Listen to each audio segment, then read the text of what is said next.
you know that I have always been on Doku, but now the young man began to produce in terms of assists. He gave Haaland his assist, and I was watching him after the game being interviewed by, yeah, I think it was CBS. Henry, they asked him some questions, and he said there is the difference between last season and this season is now he plays with freedom. He's not thinking about the stats. He just allows the game flow naturally. And I always said that he had the talent, but there was something. So yeah, you can see that sometimes this player's mental block can be.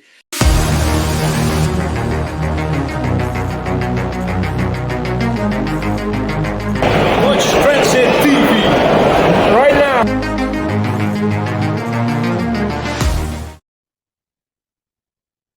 Transit Sports TV match day 4, second day Champions League 2025-26 season just concluded. You know, if you're a neutral, you look at the fixtures today, you're not really very inspired to watch the games, but the games start and you begin to see things and you all of a sudden want to watch from the Barcelona debacle cum Highland criminal football to Chelsea throwing it away today at Karabakh. A team they have won. I think they have beaten them. They've scored 11 goals in the past 4 with and not conceded anyone.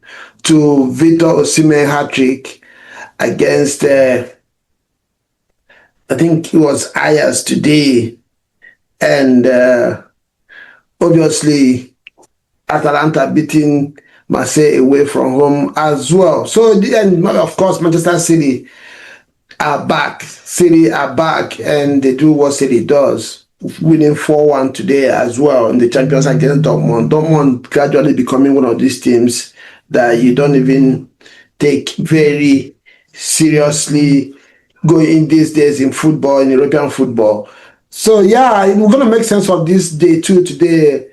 Ubumi is not here and Rhoda is not here as well. I'm going to try to make sense of this. Like I said, but before we go into that, don't forget to subscribe if you have not done so. Hit the like button, like and share this video. And most importantly, let me know what was your high point of today's fixtures. Like I said, you have City beating Dortmund 4-1. We have Bruges drawing 3-3 Barcelona, and Newcastle beating Athletic Club 2-0 at home as well. Karabakh drawing 2-2 with Chelsea, and Ajax losing at home 0-3 to Galatasaray to a Victor Osimhen hat-trick, and of course Atalanta winning 4-1 against 1-0 against Marseille. And for me, I'm going to talk about a few games. The City game, the high point of that for me is Pep has evolved. Pep, and the bigger Pep, respect to him, because he's been known all the while throughout his coaching career as a tiki-taka coach. He actually invented it. And all of a sudden, he has suddenly realized that he doesn't have the tools to play that brand of football anymore. And there is a new sheriff in town, being Arsenal, and obviously Liverpool winning the league last season. And Pep has decided to evolve his team, and he now goes into mid-blocks. And again, not just this season, if you can cast your mind back, 2 seasons ago when he won the Champions League, he had to do that as well, because he kept playing the way he was playing and was not successful in Europe. The year he won the Champions League, if you remember, against Madrid and against, I can't remember which team it was again, the City started playing mid-blocks, not going all guns blazing or playing high press and stuff like that. But this season, he has really gone another gear with it. And we saw that today. Even with Dortmund, there were so many times in that game that they surrendered possession and let Dortmund have possession and hit them on the break. We saw them do that again over the weekend as well. So yeah, that's for me the main talking point today in how City approached that game. Secondly was Phil Foden, the player that I like so much, though I hate the hype on him, but he's a very talented English footballer. Today, getting his 2 goals, and Haaland, of course, Haaland, this Man City team is a Haaland team, scoring one of those 4 goals as well. So it was a light walk in the park for City today, but like I said, the high points for me, were Pep evolution and the way they approach the game, Foden scoring 2 goals. And one more mention for Doku. If you are a regular on this channel, you know that I have always been on Doku, but now the young man began to produce in terms of assists. He gave Haaland his assist. And I was watching him after the game being interviewed by, I think it was CBS. Henry, they asked him some questions, and he said that is the difference between last season and this season is now he plays with freedom. He's not thinking about the stats. He just allows the game flow naturally. And I always said that he had the talent, but there was something. So yeah, you can see that sometimes these players' mental block can be a problem for players. And he said that got his assist today, and his numbers has really gone up since the beginning of this season. Big up Doku right there. Club Brugge Barcelona. This is the biggest game. No, let me not say big game. The game that really made me want to make this video, because I didn't really want to watch the game, though I put three matches on at the center. Barcelona game was one of the matches that I want to watch. Of course, Barca cannot be playing, and I want to see what they have. That team going forward is very brilliant. But again, today, they still continue to commit this crime. This high line, uncoordinated. He can play high line, but let it be coordinated. And again, they forget they have Szczesny in goal. Szczesny is not like what they call it, maybe the Viraya or Noah that invented what they call that again in football. That invented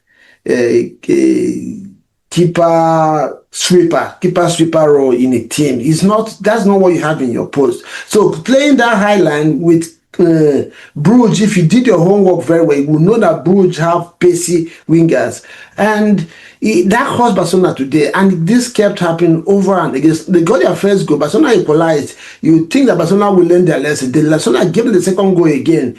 They equalized again. These guys got the third goal. Same thing, same old story. I don't think Hansi Flick has learned. A lot of people were made, and if you also remember last season, I said Barcelona cannot win any major trophy with playing this way. It's not possible. There are going to be times in games that you have to retreat. And if you see your opponent, like yesterday, I'm sorry to bring up Arsenal, the team that they played against came out strong in the beginning. Arsenal stayed deep. And, we stood the storm and then came out. So sometimes in games, you have to be mature enough to accept that you are under siege, or this will have something that can hurt you. And then you retreat and readjust your team. But Barcelona continue to play the same way. And that's the only reason why they did not win this game today. And this could cost them. So I don't know what Hansi Flick is trying to prove, but at some point, you have to accept the fact that this is not working. You don't have the tools. Either you don't have the tools, and in fact, that's what it is. They don't have the tools, both physically in terms of pace and coordinate mentally as well, because there's supposed to be somebody coordinating that defense to let them know when to drop and when to press high. But yeah, it was big up the young man that got the goals for Brugge today. He scored one, assisted one. Yeah, I can't remember his name. Now, the intensity that they played against Barcelona today was something else. And Barcelona, not just the highline, they were also nonchalant. They looked like they were sure that this one was in the bag. And these days in modern football, you cannot do that. If you're not ready mentally and physically, teams will just take you for a ride. That's what we saw against Barcelona. So let me know what you think about that game. Do you think Barcelona were the cause of their own problem, or it was Brugge just too good for them on the night? Newcastle, light work for them at home at the Athletic Club 2-0. I don't think Athletic Club, I don't know right now what they have done this season. You remember Arsenal beat them as well. As I don't think they are going to survive the group stage. So we're going to give you a rundown of the results, and obviously the table as well. Then another big game, the first game of the day, Chelsea traveling away to Karabakh. One would have thought that one was in the bag for Chelsea to get a Champions League this season back on track. But Chelsea threw that away, obviously considering the first goal, and Chelsea equalized. Or Chelsea scored first, they equalized. You would think that, no, they scored first, Chelsea equalized. You would think that Chelsea will go ahead and now win from there. No, Chelsea scored first, they equalized. And these guys got their penalty from, and Chelsea equalized very earlier. That's on the 53rd minute. They still had over 37 minutes to, win this game, but they couldn't. A lot of Chelsea fans are making noise out there that it was on Maresca that he rested players. I don't really know what I want to say about that, because the modern day football takes out a lot of physical demand on players. We have a lot of injuries on their teams now. Chelsea has suffered a lot of injuries this season as well. So sometimes it's inevitable for these coaches to rest players, and we don't really know as fans what the numbers in terms of nearing their crisis point with these players in terms of medicals. So sometimes this resting of players is not really purely on coach deciding to rest them. Sometimes it might just be compelled to do this because of what the doctors are saying. So, but Chelsea still had enough on the day to win this game. And I've said this so many times. Maresca will have his shortcomings, but I believe that this Chelsea squad is not assembled to go the long haul, because I keep saying, I'm tired of using this word, there's an imbalance in that team. So every now and then it's going to show. One of the reasons is that the team is too very young, so you're not going to get that consistency from them. Second, in terms of ability, this is a team sport. People have their strengths and weakness. You bring them together and form a formidable team. But I don't think they complement each other that way, that strongly. Both in the attacking, it's just all over the place. The biggest strength that Chelsea has right now is their midfield. Caicedo, Enzo, and Lavia. The three of them are fit, and sometimes you chuck in Cole Palmer there, who is out on injury right now. So I don't know if I'm going to blame Maresca for this talking about his selection. Maybe the way he approached the game, maybe the way the team played. Obviously, the team doesn't win, you blame the coach. But talking about selection, I don't think you cannot keep playing your first 11 every time, because there are bigger games and some players might not be ready physically to go again, and considering the age of these players. But I believe that game was there for the taking for Chelsea today, and of course just couldn't do that. Ajax lost at home 3-0 to Galatasaray. Galatasaray becoming a force in the sign of Osimhen. There's a new resolution. There's a new air and aura with that team. Now, anybody playing against Galatasaray has to be very, very keen. Remember, they beat Liverpool as well. So Osimhen scoring his hat-trick today, 2 penalties and 1 open goal, and gave Galatasaray that goal. So today we saw a lot of Nigerians out there doing the business for their various Champions League teams. Atalanta as well, having Lukman, who is the current African Footballer of the Year. They won their game 1-0 against Marseille. I'm yet to confirm this. I heard that there was a rancor between him and his coach after he was subbed today. That fight there has been going since last season. I don't know what's going on with Lukman and his coach. I'll find that out, and probably we'll talk about it in our next video. So let me know which of these games stood out for you. Which one did you have more interest in? Which one surprised you? What result today was a bigger surprise to you compared to the others? And so now we're going to give a complete rundown of the results and how the table is looking with Champions League group stage at the moment. So we had, like I said, Villarreal lost away to Pafos FC. Karabakh drew 2-2 with Chelsea. Ajax lost at home 3-2 to Galatasaray on 0-3. Benfica lost at home to Bayern Leverkusen 0-1, and Club Brugge drew 3-3 at home with Barcelona. Inter Milan won 2-1 away to Kairat Almaty, and Man City beat Dortmund 4-1 at home. Marseille lost at home to Atalanta 1-0-1, and Newcastle concluded today's games winning Athletic Club 2-0. And after these results, you are going to find the table looking this way. The first, second, and third teams are on the same points, 12 points. Bayern Munich, Arsenal, and Inter Milan. Bayern Munich is on top with 11 goals difference, but they have scored more goals than Arsenal. Arsenal has 11 goals difference as well, considering 0 goals this season so far, and Inter Milan has 10 goals difference. So these three teams just need probably one draw and they will confirm qualification to the next stage.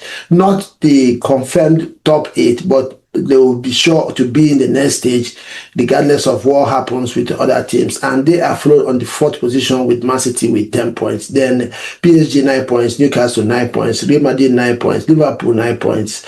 And this concludes the top 8 as of today, confirmed to move to the next stage without playoffs. And at the bottom of the table, you have Ajax 0 point this season, Benfica 0 point this season, Karat Amati 1 point, FC Copenhagen 1 point, Villarreal 1 point, Olympiacos 2 points, Slavia Prague 2 points, and Bodo Glimt 2 points. So these teams look like they're not going to make it to the next stage. We still have Marseille, Juve, Athletic Club, all outside the top 24 clubs so far this season. The new UEFA Champions League group stage has, after it has one group right now. After the 8 games, the top 8 will qualify automatically to round of 16, while from 9th to 24th will play another playoff game, home and away game, to book their spot in the last 16. So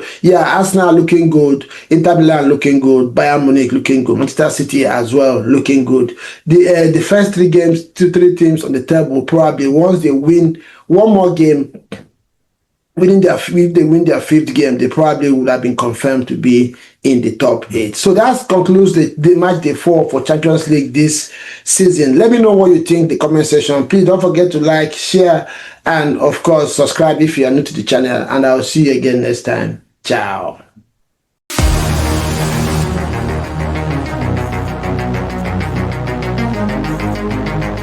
Watch Trends TV right now.